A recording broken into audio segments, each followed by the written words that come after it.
लेकिन सबसे जो क्लियर हो चुका है वो 251 से 300 का एजेंडा जो है, जो नंबर्स हैं, ये बहुत ज्यादा बदलने वाला नहीं है। इंडिया अलायंस किसी से भी बात करता रहे, एनडीए एक कुनबा बन चुका था। एनडीए को राष्ट्रपति अगर 290 टिकता है तो राष्ट्रपति इनको ही सरकार बनाने के इनवाइट करने वाले। ये नियम है, ये भाई राष्ट्रपति या तो सबसे बड़े दल या चुनाव पूर्व गठबंधन सबसे बड़े दल को बुलाएंगे या चुनाव पूर्व सबसे बड़े गठबंधन को बुलाएंगे। तो ऐसे में न्योता या तो बीजेपी या एनडीए कोई मिलेगा। लेकिन नायडू और नीतीश जी का, अमिताभ जी फिर अनुराग भदौरिया, नायडू नीतीश। देखिए नायडू जी से तो पीएम ने भी बात कर ली, अमित शाह ने भी बात कर ली, बधाई भी दे दी कि विधानसभा चुनाव हम लोग साथ लड़के जीते हैं। और जब गठबंधन में वहां सरकार चलनी है आंध्र प्रदेश में, तो चंद्रबाबू नायडू गठबंधन छोड़कर कहां जाएंगे। चंद्रबाबू वाईएसआर से काफी, वाईएसआर जगन मोहन रेड्डी की पार्टी ने उनको जेल तक भेज दिया था, जेल से निकल कर आए हैं। अब बीजेपी का साथ मिला है। अमिताभ, यहाँ पे कौन ये सब देखता है? हमने ऐसे ऐसे बदलाव देखे हैं जिसकी हद नहीं। तो मान लीजिए डिप्टी पीएम, मान लीजिए 5-6 जो कैबिनेट की सीटें हैं, भाई इसी तरीके से तो बातचीत होती है। मुझे याद है, अगर आपको रूबिका याद दिला दूं कि 2000 जब अटल जी की सरकार बनी थी तो चंद्रबाबू ने साथ दिया था और स्पीकर उनका बना था बाल योगी। मंत्री भले ही नायडू बने थे, लेकिन बाल योगी उनका स्पीकर, उनके मंत्री बने थे, स्पीकर बने थे। अब चंद्रबाबू नायडू के पास एक सरकार है आंध्र प्रदेश के लिए, अगर वो मोदी सरकार के साथ हैं, उस गठबंधन में है, तो ज्यादा से ज्यादा हार्ड बार्गेन कर सकते हैं अपने राज्य के लिए, अपने राज्य के विकास के लिए। तो ये उनके लिए फायदेमंद ही होगा। अगर वो इंडिया जाते हैं, वहां 50 लोगों के बीच अगर वहां जाएंगे तो वहां कितनी तवज्जो मिलेगी और क्या होगा। एक बार शामिल होना आसान है, लेकिन फिर 50 की भीड़ में जुटेंगे तो फिर वो उन्हीं 50 के हिस्सा बन जाएंगे। आप भी नायडू का जिक्र कर रहे हैं ना, मतलब नीतीश, एक गारंटी शब्द बहुत चला मोदी जी का, नीतीश जी की गारंटी तो बीजेपी के नेता नहीं ले पा रहे हैं। नहीं, अगर मैं गलत हूं तो बताइए। एक पोस्टर भी चल रहा है ना ट्विटर पर, वो सही है गलत? नीतीश सबके, जेडीयू के नेता नहीं ले पा रहे हैं। मैं बता दूं अमन, उसके बारे में हमने चेक किया था, नीतीश सबके हैं, वो पुराना पोस्टर है, वो पहले से लगा हुआ है। लेकिन नीतीश, लेकिन आपको भूलना नहीं चाहिए, कल भी नीतीश कुमार मिलकर गए। ठीक है अमिताभ, बहुत बहुत शुक्रिया ये डिटेल जानकारी हमको देने के लिए। तो बड़ी बात क्या निकल के आ रही है, उधर मंडला सीट से फग्गन सिंह कुलस्ते जीत गए हैं।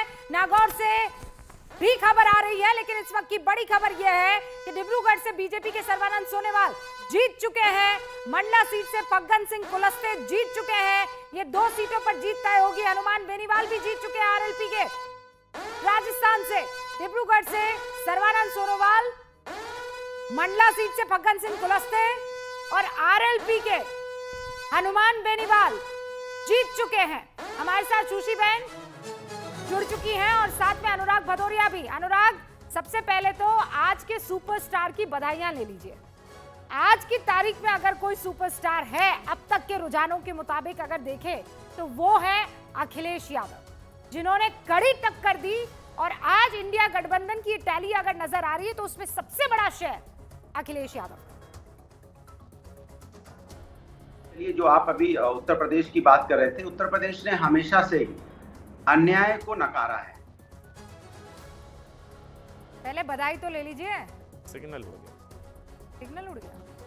ज्यादा बधाई, क्योंकि मैं आपको इसलिए बधाई दे रहा हूं, कम से कम अब चूंकि जो आपके ऊपर बंदिश थी, जो आपके मतलब जो पत्रकारों के ऊपर बीजेपी ने जो बंदिश लगा रखी थी, कम से कम आप लोगों को फ्रीडम मिलेगा।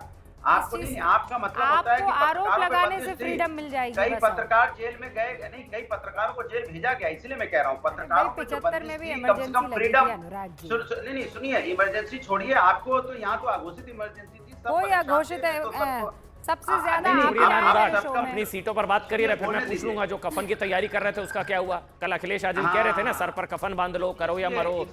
कल कह रहे थे ना वो बलिदान के लिए तैयार रहो, फिर वो सब कहां गए? कफन वेस्ट हो गए। इसलिए टॉपिक पर रहिए ना इधर आइए ना उधर, मैं उधर जा रहा हूं। 233 अच्छा परफॉर्म कर रहे हैं आप लोग, इंडी गठबंधन अच्छा कर रहा है और 295 का टारगेट था, उस पर बात करिए ना, क्या फैक्टर्स रहे क्या नहीं रहे, इस पर बात करिए ना। अनुराग बोलिए बात। तो लीजिए, अरे प्रभु सुन लीजिए, उसी पे बात कर रहा हूं। मैं कह रहा हूं कि जो जीत आपको देखने को मिल रही इंडिया गठबंधन की, ये तो एग्जिट पोल में नहीं दिखा रहे थे, अभी तो कम है।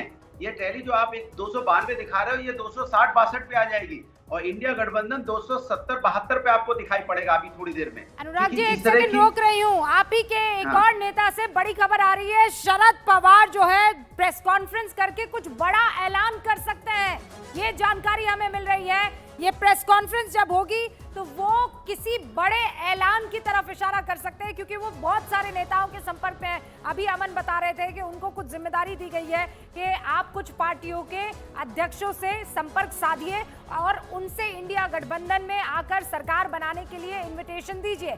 ऐसे में उनकी प्रेस कॉन्फ्रेंस बड़ी इंपॉर्टेंट हो जाती है। हम इंतजार कर रहे हैं 3 बजे ये प्रेस कॉन्फ्रेंस शरद पवार की तरफ से हो सकती है। खबर इसमें है कि बेसिकली वो चंद्रबाबू नायडू से संपर्क करने की कोशिश कर रहे हैं। चंद्रबाबू नायडू से संभवतः क्या वो अब देखिए अभी बज रहे हैं 2:22, 3 बजे प्रेस कॉन्फ्रेंस होगी शरद पवार की। क्या वो नायडू जी को कुछ क्रैक कर लेंगे? नंबर 1। नंबर 2, 1 मिनट बस एक खबर दे दूं, और दूसरा जो कुछ बीजेपी के असंतोष जिन नेताओं में है उनको भी साध कर इस पाले में लाने की कोशिश शरद पवार कर सकते हैं। 3 बजे के आसपास प्रेस कॉन्फ्रेंस होगी और 5 बजे राहुल गांधी की भी प्रेस कॉन्फ्रेंस है। 5 बजे राहुल गांधी की प्रेस कॉन्फ्रेंस वो कर सकते हैं, लेकिन 3 बजे शरद पवार की प्रेस कॉन्फ्रेंस है, वो कंफर्म हो गया और वो कुछ बड़ा ऐलान कर सकते हैं। अब आप बोलिए अनुराग भदौरिया। देखिए, मैंने कहा था कि हम जो मुद्दे पे लड़ रहे थे लगातार, आपने देखा होगा और आप लोग इस बात को मजाक में भी उड़ाते थे कई लोग कि भदौरिया जी आएंगे तो सिर्फ महंगाई, बेरोजगारी, किसान, महिला समस्या पे बात करेंगे, इनका मुद्दा है। एक्चुअल मुद्दा वही था। उसी मुद्दों पे हम लोग चुनाव लड़े उत्तर प्रदेश के अंदर, वो इंडिया गठबंधन देश पे लड़ी। तो आप देखिए उसी मुद्दों पे जनता ने वोट दिया। अब मुद्दे थे ही नहीं। इनके मुद्दे क्या थे? मंगलसूत्र, मीट, मुर्गा, मछली, मुजरा, बाबरी ताला। तो आप देखिए अयोध्या तक में हार गए आप, क्योंकि प्रभु राम तो अपने बच्चों की तकलीफ तो नहीं देख सकते ना। उनको वो देख रहे थे कि मेरे बच्चे अभी अरे हारने वाले हैं। अरे रुझानों में बहुमत किसे अनुराग भाई? अरे हारेंगे हारेंगे हारेंगे। मैं बता रहा हूँ ना, प्रभु राम बच्चों की तकलीफ नहीं देख सकते। प्रभु राम अपने बच्चों का ख्याल रखते हैं। तो इसलिए मैं कह रहा हूँ कि महंगाई, बेरोजगारी के मुद्दों पे हम चुनाव लड़े। आप फैक्ट्स पर बात करते हैं ना। अरे आज तो बोलने दीजिए अनुराग जी, आज तो बोलने दीजिए। इतने दिन तक तो हम वैसे ही हम लोग को रोका टोका गया। सबसे ज्यादा आपने बोला है और ये विक्टिम कार्ड भी सबसे ज्यादा आप ही ने खेला है। आज जब बधाई दे रहे हैं तब भी आप यही अरे हम तो आपको बधाई दे रहे हैं। आप अरे मेरी तरफ से आप लोगों को डबल बधाई। आप एक बार सुन लीजिए ना, 1962 के बाद ये फैक्ट है सर कि 2 कंप्लीट टर्म पूरा करने के बावजूद एक सरकार वापस मेजॉरिटी में आती हुई दिख रही है, वो कुनबा एनडीए का। अभी जब मैं आपसे बात कर रही हूँ तो 293 पर कौन है? 293 पर एनडीए है और 232 पर इंडिया गठबंधन है। सुनिए,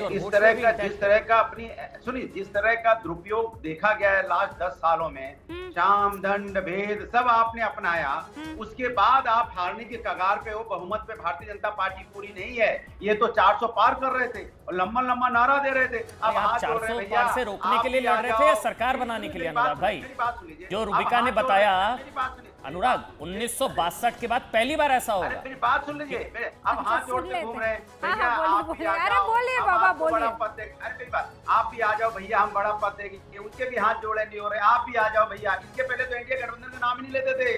अब की बार भाजपा सरकार, अब की बार फलाने की सरकार, अब एनडीए गठबंधन याद आ गया। इसलिए कम से कम ये इंडिया गठबंधन ने आपको सत्ता से तो हटाया ही है और आपको यहाँ लाके खड़ा कर दिया कि आप अपने साथियों का सम्मान करना सीखो। कम से कम साथियों को नाम नहीं लेते थे। आज कम से कम आपको इंडिया गठबंधन याद आ रहा है। अच्छा है, अभी धीरे धीरे और इंडिया गठबंधन उत्साह अच्छा है, लेकिन अति उत्साह घातक हो सकता है अनुराग भाई। अभी के हिसाब से हो सकता है, आप सही कह रहे हैं। अभी के हिसाब से तो सरकार है ना, अभी के हिसाब से किसको बहुमत है? नहीं, एक सेकंड। ओके अनुराग जी, इस जगह मैं आपकी साइड ले लेती हूँ। अमन भाई, उत्तर प्रदेश में वाकई अच्छा किया है, कितना बढ़िया चुनाव जी को अति उत्साह होने नहीं, का लेकिन ये कहना कि सत्ता से हटा दिया, कौन हट रहा है अभी सत्ता से? अभी तो